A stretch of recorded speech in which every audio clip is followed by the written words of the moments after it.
Tony, it's been a while, but I'd say it's good to see you and you're looking very well. Thank Talk you. to us about life since UFC's been in your past. Anything going on? UFC will always be in my life, but it's really cool. I never really watched the show, The Ultimate Fighter. It's kind of funny to come here 20 years later and see how far this has been.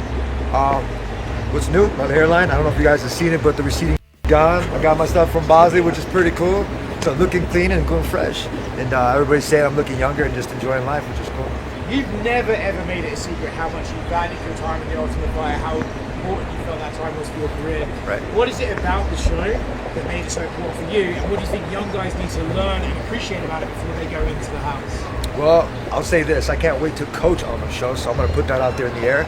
The second thing is when you have a guy like me that goes through the ringer and needs to be coached and have a sort of structure. For a fighter at the time, it was kind of unstructured, kind of going throughout there. You always hear people saying I'm a Ronin. When I went in there, it was just taking all the talent you had and putting the coaches behind it.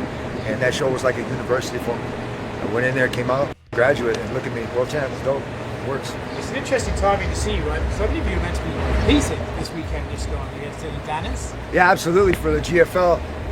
The cool thing is like it falls through, but what you always do is you got to stay ready.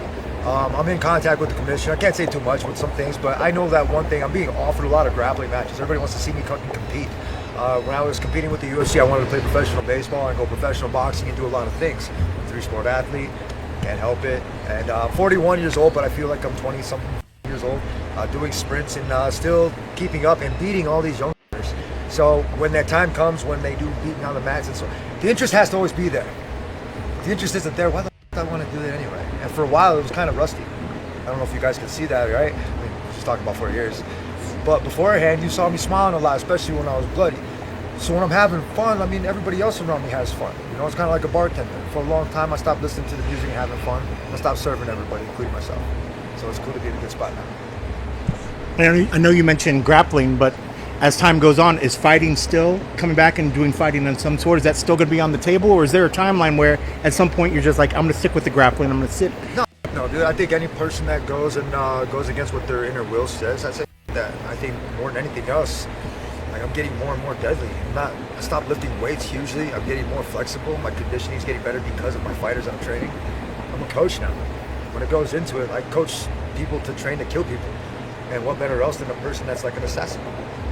Like, you get what I'm saying? Like, you know what I mean? Like, I dreamed up a lot of these moves, and I went in and I used them. And when I got the structure to be able to go in there and put it behind the talent and the conditioning, got cut up, and they didn't want to return. That is, in essence, I teach that. And that's not just hereditary, I teach that. And when I teach that, I teach them to be comfortable in front of cameras. You have Kalen Walsh, right?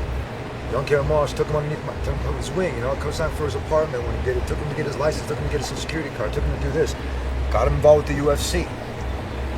Kid's a good kid, but I heard it. I'm a scout. When it goes into being able to do this, I have another kid that I'm doing that with. I don't have a whole bunch. That's why I like with the Ultimate Fighter, it was always going to be against Khabib. That's the only person I want to coach against. So when you're ready, I know you're getting ready, dude. I'm just starting to coach. So when I get bigger and better and stuff like that, the coaching thing is like those little dots that you had after your degree. I'm adding them up, and so we'll see you soon, buddy. What do you think it would take to get Khabib back in the country?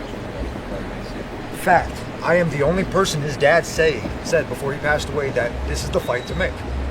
Now, regardless if it's a fight, grappling, or anything, I know that he does keep his dad's word.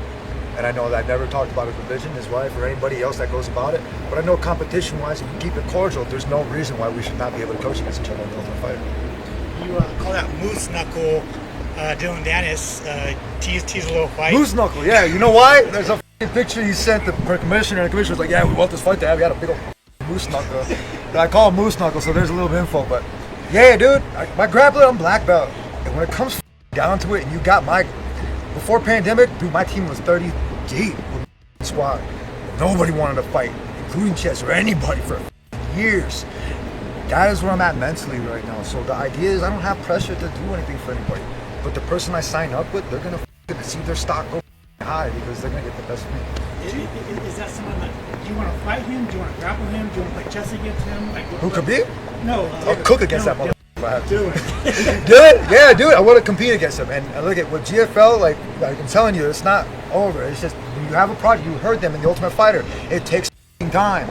You want AI to do this for you? Nobody gonna serve you drinks. Go ahead, AI. No, dude, you gotta have somebody that's got go in there and do it. If I have to carry a emotion, I'll do it, mother. I'm not a fan of AI. I'm just cool. Look at it's more than Chat GPT. So like, look at when you change with the times and you upgrade. You said it. You have people going into the Ultimate Fighter with meal plans. We didn't have that. We had guys on the Ultimate Fighter. You heard Forrest, right?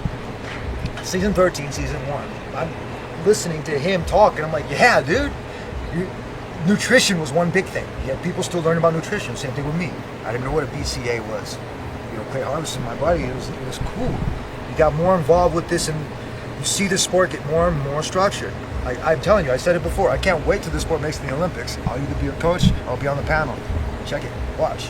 And it's because guys like Dana, Fertitta, you're talking about all the people behind the camera, you're talking about the people in the like every person that makes this working mechanism work, including you guys.